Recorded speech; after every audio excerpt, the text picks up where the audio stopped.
Mupay na agamayang buntag and good morning, everyone. What's up, guys? It's the 1st of January 2026 and itong year na to, I realized, well, no, last year, I realized na I'm gonna start this year by vlogging on the first day of the year and just try to keep it raw. Yung tipong ipapakita ko lang sa inyo ang nangyayari sa buhay ko every day if I can. Pero I know I've been on and off and I am making a video explaining why again, how many times na for the nth time. Yeah, I have two babies now and that's one of the reasons. Pero again, there's a more, what do you call it? There's another video na dun ko taga sinabi yung dahilan bakit ako nag-off at bakit ako bumalik sa pagpa-vlog. But anyway, it's the first day of the year and syempre dahil pagod tayo sa celebration last year. I mean, on New Year's Eve yesterday, pahinga muna tayo today. I don't know if it's a good start, pero for me it is. I have a lot of things in my mind that I want to change and I want to keep. Syempre lahat naman tayo gano'n, di ba, pag New Year. Teka, dito si baby sa tabi ko. So I just feel like I want to come back, be my old self again. Pregnancy has taken its toll on me. I've been sick for months. Nagkasakit ako, nawalan ako ng confidence. Ininto ko lahat. But now I'm ready to come back. I'm ready to be back to my, not old self, but my younger self na para bang I just want to feel the happy hormones every day again. Yun. So, how was your New Year's celebration? Has it been fun? Was it memorable too? Sa amin kasi dito lang sa bahay, this place where we are right now is our new house. So we celebrated our first Christmas here and obviously our first New Year here. So medyo naninibago pa kami sa neighbors and medyo tahimik siya. Last year, I did not get to vlog it. I just want to enjoy the last day of 2025. And now it's 2026. It's time we start fresh. And I know a lot of you are thinking the same thing. So today, ang agenda natin really is just to get enough rest. Try to continue tidying up. Alam ko dapat usually before 2026, nagta-tidy up na. Pero with a newborn in the house, a toddler, and I will show you the video, but my parents are here as well from the Philippines. So it's a bit chaotic. My mom is here to help out, but obviously, you want things your way. So hindi ko nagawa lahat talaga na gusto kong gawin. But it's never too late to start again. That's one of our mindsets. And I'm gonna start again today. May lilipitin ako. Since this is a new house, some of the rooms are not properly well, how do you say it? Hindi pa masyadong ayos or organized. So, umpisahan ko sa ensuite namin dito sa kwarto. That's our agenda today. So again, guys, it's good to be back. Here's my baby. It's good to be back and yeah, hopefully this time tuloy-tuloy na. Sa mga nagstay dito sa channel ko, maraming salamat. Sa mga bago, my name is Rona. I'm a Filipina working here in the UK. I'm a nurse, but this channel is now mainly on the family life, how I live here in the UK as a Pinay mom. I have two kids. One's a newborn and one's a toddler, 3 years old na magfo-4. And yes, I'm married. I'm just not wearing my ring right now at home. And that's it.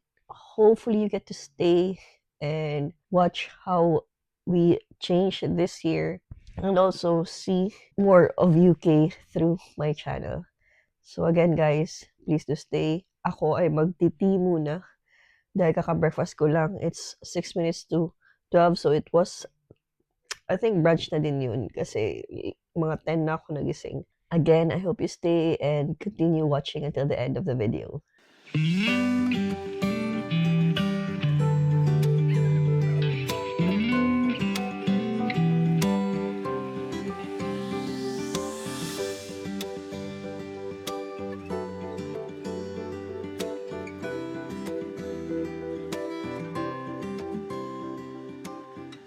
So this is the mess that I have to organize today. Yeah, let's start. So actually guys, ewan ko kung naririnig niyo ako. Pero ito siya. Nakailang palit na ako ng lalagyan dito. Makikita niyo din. kailangan muna natin siguro tanggalin lahat.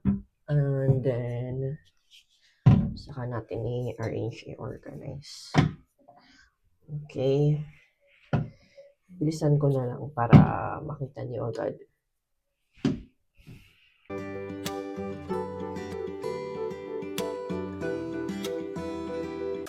The only thing here is, ayaw namin ni Mark na mag-drill muna kasi bago yung bahay.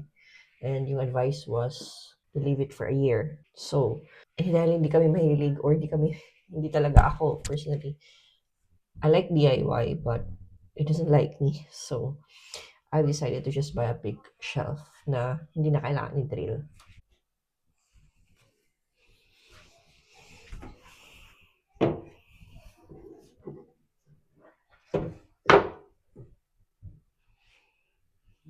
Yun. So, Mark did this. I'll show you. Ginawa to ni Mark. And then, ito din, naglagay kami ng ladder. So, I'm gonna put a bit of wood here that will match this color para ang tawag nun, para naman mag-blend in, parang mag-mix yung dalawang sides ng bathroom. Ito kasi white, walang brown. And ito naman, very natural. Ito talaga yung kulay niya. So, I'm assuming, or I'm thinking of putting something na dark brown, kagaya niyan, dito. So, but in the meantime, let's organize.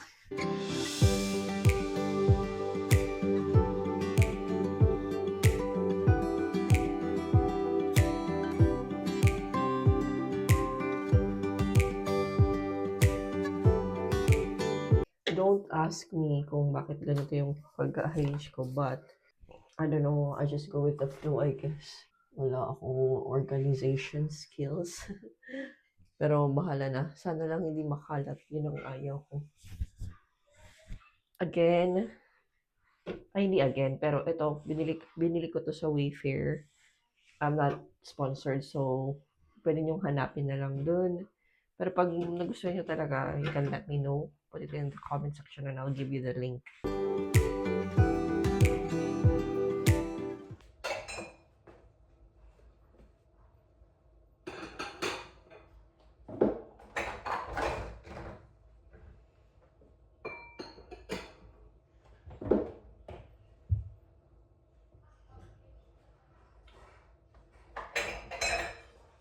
Alam niyo guys, nasa kusina naman tayo ngayon kasi ako ang magmamarinade ng ulam namin. And yes, New Year, konti lang natira sa niluto namin dahil sakto lang talaga yung niluto namin for the medianoche.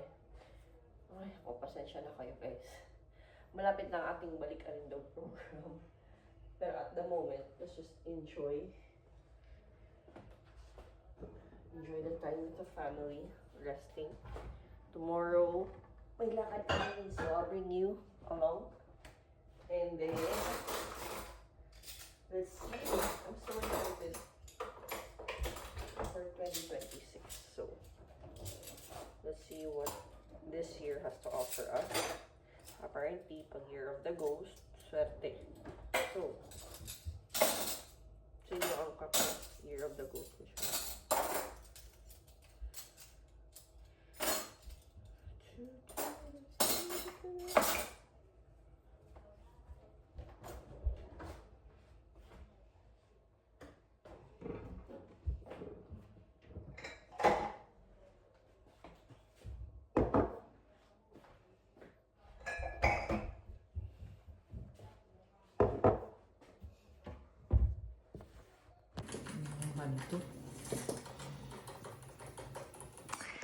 So, si Mama ay nagagawa ngayon ng lumpia Shanghai. Ito ang ginawa ko, siya yung nag-wrap. So, while she's making it, Papa is there. Tanungin natin si Mama kung ano yung impression niya sa UK. Ma, what is your impression of the United Kingdom now na nakarating ka? First month, nag 1 month ka na dito, so. Yes. So, ano masasabi mo? Napakaganda ng UK. Char. Ang akin lang ay malamig. Malamig. Yun lang ako. Pero ang mga lugar, ang gaganda. True, true. Lalo na sa Durham.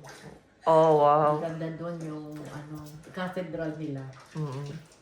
Oh, dito lang kasi kami sa Newcastle, Pati guys. mga mall, magaganda, maraming mapupuntahan. Hindi ko sila madala sa London kasi malayo pa. Ang sasarap ng mga pagkain tsaka chocolates. Wow. How about you pa? Peaceful and clean, very clean. Very organized. True. Lugar. Oh, compared sa Systematic. Pilipinas. Ang layo ng Pilipinas. Kulang ng gulo. Kulang ang traffic. Mga tao, mga polite, mga discipline. I love you. You love me. We're a happy family. Adigu-digu-digu, isi. Adigu-digu-digu, massage. Ay, go. Who's our bunso? Makela. Who's the bunso? Makela. Who's the bunso? Makela. Ooh. Ooh. It is 5:15. Mommy and baby time. Where's your hand, love, love? Where's your hand? Oh, the ate is with daddy downstairs. Love you, baby. Naligo na ako and it's time for me and Makayla. Nagpainom pa lang tayo ng milk. And pinauna ko na muna sila kumain sa baba. That's just our day. Typical day here. Yeah, it's a bit light kasi nga mommy and my parents are here and they're helping quite a lot with everyday chores and stuff and things to do. And if obviously kailangan ko ng kapalit, my mom comes and looks after my baby, and pati si Papa nagkakarga, and Mark's still off, so it's a bit light right now. But I hope you like the vlog for the first day of the year. Walang masyadong pagpapagandang nangyari, but naayos ko na yung banyo namin, which is a good thing. It's a good start. As long as you did something, check na yan agad. Let's appreciate small things. And after this, pag makakain na sila sa baba, kakain naman tayo. Di ba, baby?